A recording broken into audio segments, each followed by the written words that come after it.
ಈ ಅಟ್ಯಾಕಿಗೆ ಕಾರಣ ಏನು ಅನ್ನೋದೇ ಈಗಿರುವಂತಹ ಪ್ರಶ್ನೆ. ಮಾಜಿ ಡಾನ್ ಮುತ್ತಪ್ಪ ರೈ ಮಗನ ಮೇಲೆ ಫೈರಿಂಗ್. ಮುತ್ತಪ್ಪ ರೈ ಕುಟುಂಬದಲ್ಲಿ ಮತ್ತೆ ಶುರುವಾಯ್ತಾ ಆಸ್ತಿ ಕದನ?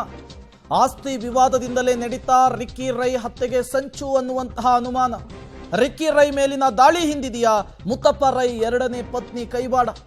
ಮಾಜಿ ಡಾನ್ ಮುತ್ತಪ್ಪ ರೈ ಮಗನ ಮೇಲೆ ಫೈರಿಂಗ್ ಆಗೋದಕ್ಕೆ ಹಾಗಾದ್ರೆ ಈ ಆಸ್ತಿ ಕಲಹವೇ ಕಾರಣನಾ ಅನ್ನುವಂತಹ ಪ್ರಶ್ನೆ. ಮುತ್ತಪ್ಪ ರೈ ಆಸ್ತಿಗಾಗಿ ಕದನ ನಡೀತಾ ಇದೆಯಾ? ಮುತ್ತಪ್ಪ ರೈ ಬದುಕಿದ್ದಾಗಲೇ ಆಸ್ತಿಯನ್ನ ಇಬ್ಬಾಗ ಮಾಡಿದ್ರು, ವಿಲ್ ಮಾಡಿಸಿಟ್ಟಿರ್ತಾರೆ. ಮೊದಲ ಪತ್ನಿ ರೇಖಾ ರೈ ಸತ್ತ ಬಳಿಕ ಮಕ್ಕಳನ್ನ ನೋಡ್ಕೋಬೇಕು ಅಂಥೇಳಿ ಎರಡನೇ ಮದುವೆ ಆಗಿರ್ತಾರೆ ಮಾಜಿ ಡಾನ್ ಮುತ್ತಪ್ಪ ರೈ. ಅದಾದ ಮೇಲೆ ಅನುರಾಧ ಅವರನ್ನ ಮದುವೆ ಆದ ನಂತರ ಮುತ್ತಪ್ಪ ರೈ ಅವರು ಈ ಆಕ್ಟಿವಿಟೀಸ್ಗಳಿಂದ ಹಿಂದೆ ಸರಿಯುವಂತಹ ಕೆಲಸವನ್ನು ಮಾಡ್ತಾರೆ. ಸಾಯುವ ಮುನ್ನ ಎರಡನೇ ಪತ್ನಿ ಅನುರಾಧಾಗೆ 100 ಕೋಟಿ ರೂಪಾಯಿಯ ವಿಲ್ಲನ್ನು ಮಾಡಿಟ್ಟಿರ್ತಾರೆ. ಈ ವಿಚಾರಕ್ಕೆ ಸಂಬಂಧಪಟ್ಟಂತೆ ಇಬ್ಬರು ಮಕ್ಕಳು ಮತ್ತು ಮುತ್ತಪ್ಪ ರೈ ಮಾಜಿ ಪತ್ನಿಯ ನಡುವೆ ದೊಡ್ಡ ಮಟ್ಟದ ಸಂಘರ್ಷ ನಡೀತಾ ಇರುತ್ತೆ. ಬಿಡದಿ ಸುತ್ತಮುತ್ತ ಬೆಂಗಳೂರು ಮಂಗಳೂರು ಆಸ್ತಿ ವಿಚಾರಕ್ಕೆ ದೊಡ್ಡ ಮಟ್ಟದ ಕದನವೇ ಏರ್ಪಾಡಾಗಿರುತ್ತೆ. ಇದು ಕೋರ್ಟ್ನ ಮೆಟ್ಟಿಲು ಕೂಡ ಏರಿರುತ್ತೆ. ಅದಾದ ಮೇಲೆ ಕೋರ್ಟ್ನಲ್ಲಿ ಮುತ್ತಪ್ಪ ರೈ ಪತ್ನಿ ಗೆಲುವು ಸಾಧಿಸಿರ್ತಾರೆ. ಬಿಡದಿ ಸುತ್ತಮುತ್ತ ಬೆಂಗಳೂರು ಸೇರಿದಂತೆ ಹಲವು ಕಡೆ ಆಸ್ತಿಗಾಗಿ ಕಿತ್ತಾಟ ಆಗಿರುತ್ತೆ. ಮೊದಲ ಮಗ ಮತ್ತು ಎರಡನೇ ಮಗನಿಗೆ ಆಸ್ತಿಯಲ್ಲಿ ಸಮಪಾಲು ಹಂಚಿಕೆಯನ್ನು ಮಾಡಿ ವಿಲ್ ಮಾಡಿರ್ತಾರೆ ಮಾಜಿ ಡಾನ್ ಮುತ್ತಪ್ಪ ರೈ. ಈಗ ಇದೇ ಆಸ್ತಿಯ ವಿಚಾರವೇ ರಿಕ್ಕಿ ರೈ ಹತ್ಯೆಗೆ ಕಾರಣವಾಯ್ತಾ ಅನ್ನುವಂತಹ ಅನುಮಾನ. ಅದರ ಜೊತೆಗೇನೆ ಆಸ್ತಿ ವಿಚಾರಕ್ಕೆ ಸಂಬಂಧಪಟ್ಟಂತೆ ಹಲವು ವಿಚಾರಗಳು ಕೂಡ ಈಗ ಹೊರಬರುತ್ತಾ ಇದೆ.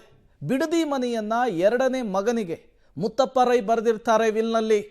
ಸುಮಾರು 1.5-2 ಸಾವಿರ ಕೋಟಿ ರೂಪಾಯಿಯ ಆಸ್ತಿಯನ್ನ ಮುತ್ತಪ್ಪ ರೈ ಹೊಂದಿರ್ತಾರೆ. ಸಾಯುವ ಮೊದಲು ಎಲ್ಲರಿಗೂ ಕೂಡ ಸಮಾನವಾಗಿ ಹಂಚಿ ವಿಲ್ ಮಾಡಿಟ್ಟಿರ್ತಾರೆ. ಆಸ್ತಿಯನ್ನ ಸಮಪಾಲಾಗಿ ಎರಡನೇ ಪತ್ನಿ ಅನುರಾಧ ಹಾಗೂ ಕೂಡ ಕೊಟ್ಟಿರ್ತಾರೆ. ಆದರೆ ಇಬ್ಬರು ಮಕ್ಕಳು ಅದಕ್ಕೆ ತಗಾದೆಯನ್ನು ತೆಗಿತಾರೆ. ಇದೇ ವಿಚಾರವನ್ನು ಪ್ರಶ್ನಿಸಿ ಅನುರಾಧ ಕೋರ್ಟ್ನ ಮೊರೆ ಕೂಡ ಹೋಗ್ತಾರೆ. ಕೋರ್ಟ್ನಲ್ಲಿ ಇದೇ ವಿಚಾರಕ್ಕೆ ಫೈಟ್ ಕೂಡ ಮಾಡ್ತಾರೆ. ಕೆಲ ಭಾಗದ ಆಸ್ತಿಯನ್ನು ಕೊಡುವುದಕ್ಕೆ ಕೋರ್ಟ್ ಈ ಸಂದರ್ಭದಲ್ಲಿ ಆದೇಶವನ್ನು ಹೊರಡಿಸುತ್ತೆ. ಅರ್ಥಾತ್ 100 ಕೋಟಿ ರೂಪಾಯಿಯ ಆಸ್ತಿಯನ್ನು ಅನುರಾಧ ಅವರಿಗೆ ಕೊಡಬೇಕು ಅನ್ನುವಂತಹ ಆದೇಶವನ್ನು ಕೊಡುತ್ತೆ. ನಿತೀಶ್ ಎಸ್ಟೇಟ್ಗೆ ಆಸ್ತಿಯನ್ನು ಮಾರಿ ವಿದೇಶಕ್ಕೆ ಅನುರಾಧ ಹೋಗಿರ್ತಾರೆ. ಈ ನಿತೀಶ್ ಎಸ್ಟೇಟ್ಗೆ ಆಸ್ತಿಯನ್ನು ಮಾರಿರುವಂತಹ ವಿಚಾರಕ್ಕೆ ರಿಕ್ಕಿ ಮತ್ತು ಅವರ ಅಣ್ಣ ಕಿರಿಕ್ ತೆಗೆದಿರ್ತಾರಂತೆ. ಮತ್ತೆ ಕೋರ್ಟ್ನ ಮೊರೆ ಹೋಗ್ತಾರೆ ಎರಡನೇ ಮಗ ರಿಕ್ಕಿ ರೈ. ಯಾವುದೇ ಕಾರಣಕ್ಕೂ ಆಸ್ತಿ ಮಾರಾಟ ಮಾಡೋದಕ್ಕೆ ಅವಕಾಶ ಕೊಡಬಾರ್ದು ಅಂಥೇಳಿ ಕೋರ್ಟ್ನ ಮೆಟ್ಟಿಲೇರಿದಂತಹ ಸಂದರ್ಭದಲ್ಲಿ ಆಸ್ತಿ ವಿವಾದ ಮತ್ತೆ ಜೋರಾಗಿತ್ತಂತೆ. ರಿಕ್ಕಿ ರೈಗೆ ಆಗಾಗ ಜೀವ ಬೆದರಿಕೆಯ ಕರೆಗಳು ಮೆಸೇಜ್ಗಳು ಕೂಡ ಬರ್ತಾ ಇತ್ತಂತೆ. ಹಾಗಾಗಿಯೇ ರಿಕ್ಕಿ ರೈ ಸುತ್ತಮುತ್ತ ಬೌನ್ಸರ್ಸ್ಗಳನ್ನು ಬಾಡಿಗಾರ್ಡ್ಸ್ಗಳನ್ನು ಇಟ್ಕೊಂಡು ಓಡಾಟ ನಡೆಸೋದಕ್ಕೆ ಆರಂಭ ಮಾಡ್ತಾರೆ. ಆಸ್ತಿ ವಿವಾದದ ಹಿನ್ನೆಲೆಯಲ್ಲಿಯೇ ಈ ಫೈರಿಂಗ್ ಆಗಿರಬಹುದು ಅನ್ನುವಂತಹ ಶಂಕೆಯನ್ನ ಪೊಲೀಸರು ಮನಗಂಡು ಈಗ ಇನ್ವೆಸ್ಟಿಗೇಷನ್ ನಡೆಸ್ತಿದ್ದಾರೆ ಅನ್ನೋದು ಗೊತ್ತಾಗ್ತಾ ಇದೆ.